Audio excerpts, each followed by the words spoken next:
Frank can't control Tyson. Frank's response was, well, you tell him to shut up and see how far you get with that. For many, many, many years, Americans dominated the heavyweight scene. People felt that that was the go-to place.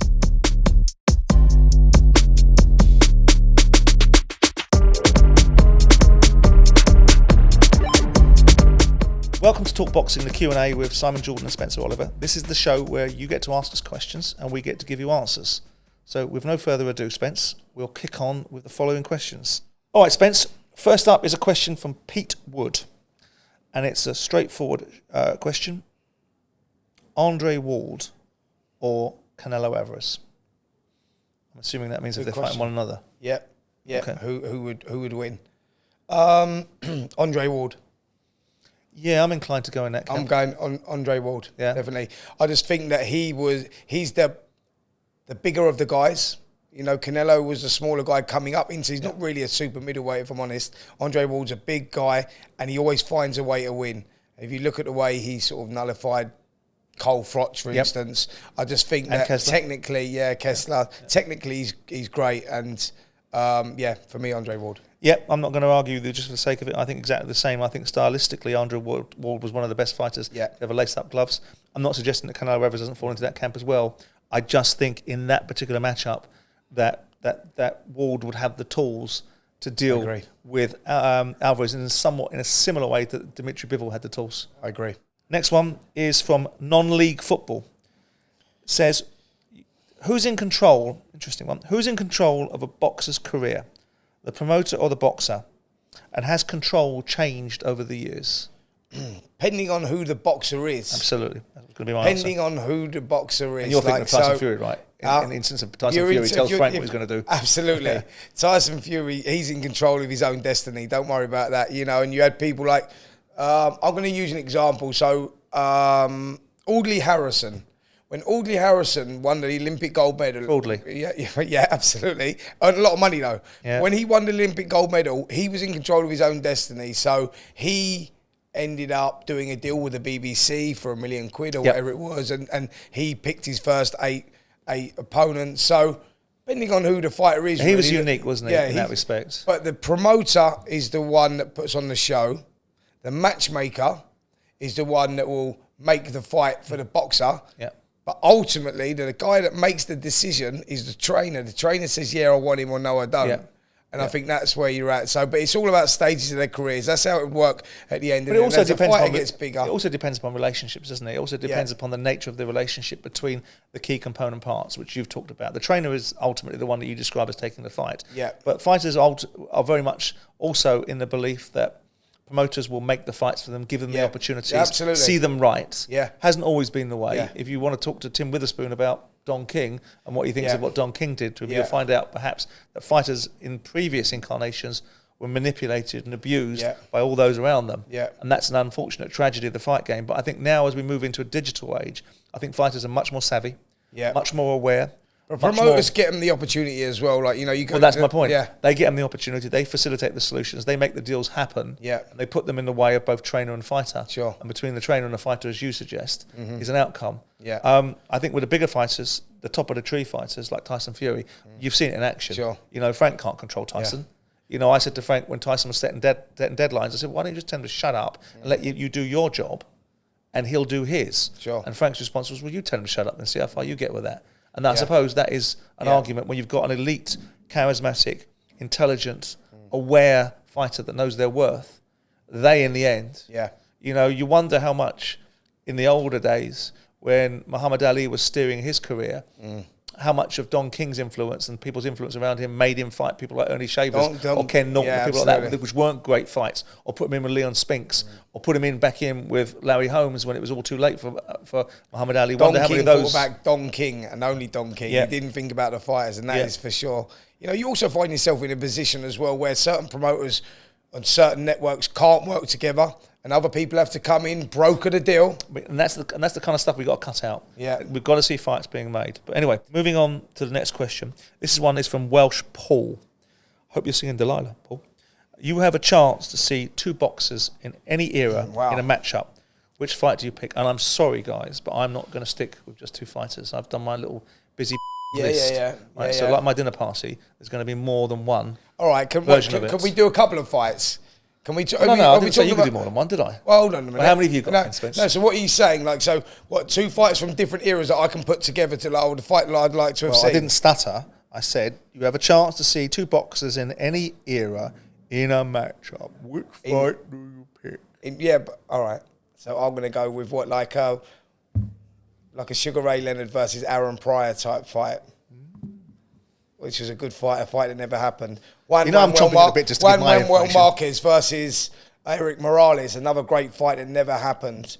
I would love to have seen Manny Pacquiao against Floyd Mayweather. Not Manny Pacquiao versus Floyd Mayweather. Manny Pacquiao versus... Who would I like to have seen Pacquiao fight? I've got my pad here. I'm ready to go. Can't I just get in now? All right. Come back and think. I'll come back to some. Right. I've got Julian Jackson versus Canelo Alvarez because I think Julian Jackson was such a phenomenal puncher. Remember who won that, by the way? Who won that fight? Who would win that? I think Julian Jackson could win it because I think he hits so hard. Remember what we did to Hell Graham? I do, mate. I think Carl Froch versus Nigel Benn would be a fabulous fight. I think Sugar Ray Robinson versus Amir Khan. Riddick Bowe versus Lennox Lewis, the fight that we never saw. Just indulge me. I'll do my research. Azuma Nelson versus Nazim Hamid. Oh, nice. Nice. And my last one is Mike Tyson versus George Foreman. Okay. So I like... And don't you want to hear, don't you want to question any of these fights? Don't you want to say, well, that was a good pick? I thought it was a great pick. That was a great pick. Wait, that was a great pick. I like Mike Tyson versus Smoking Joe Frazier, by the way. Do you? Do you want to ask me why?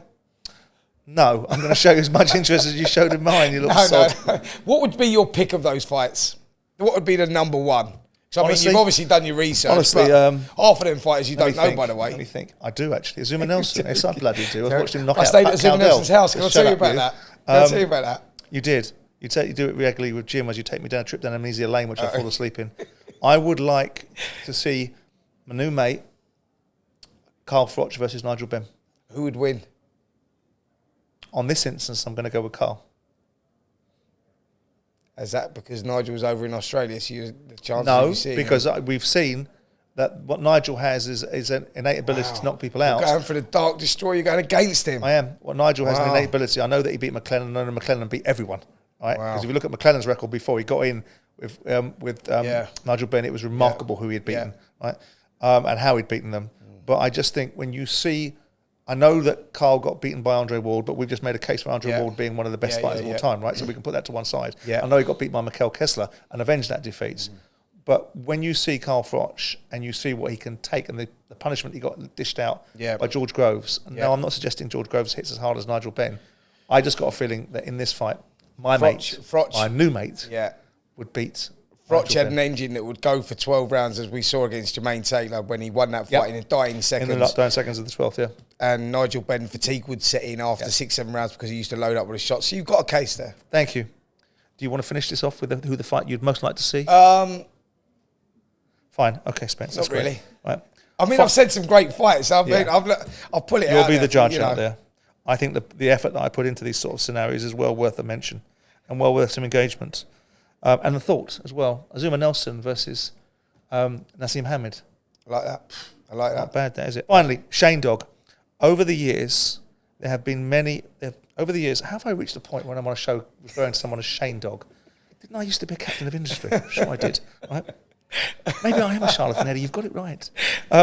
Finally, Shane Dog. Over the years, there have been more and more British boxers changing to American trainers. Follow me. Over the years, there have been more and more British boxers changing to American trainers. Are we undervaluing our trainers? Yep. My own view is we have great coaches with McGuigan, Booth, McCracken, etc., etc., etc. Yeah. Joe Gallagher, and etc. Ben Davison, Dave Caldwell, kids, Dave Caldwell. Shane McGuigan.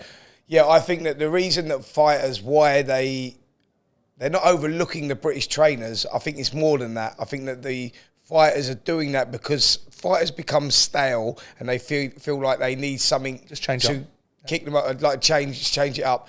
They go overseas, they find a trainer, and it gives them a newfound, what's the word I'm looking for?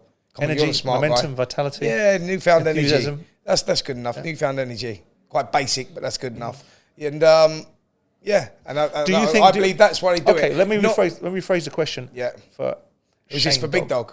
Oh, is it Big Dog or Shane Dog? Do you think that there's any case to be answered for the fact that there's an element of elitism about American trainers? I'm going to repackage this question. Yeah.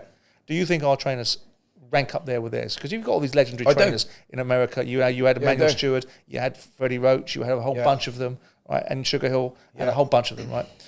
Do you think our trainers? I think they do. I do. You know, I just think there's a stigma around. Oh, America, you got the trainers and all that. Yes, that's what I think. I think maybe because for many, many, many years, Americans dominated the heavyweight scene. We never had a British champion, a British heavyweight champion for over 100 years, and I think that's where it sort of come from, that people felt that was the go-to place. And I think that now the success we're getting here with the trainers that we've got, and there are a lot of young trainers that are coming through that are very, very good.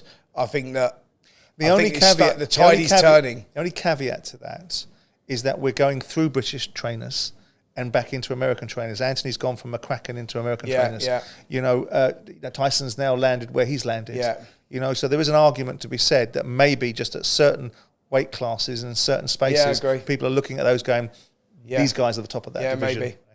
Right, that's it for this week's edition of Talk Boxing, the Q&A. Thanks for watching. Don't forget to keep liking and subscribing, and of course, leaving those brilliant questions in the comment section below.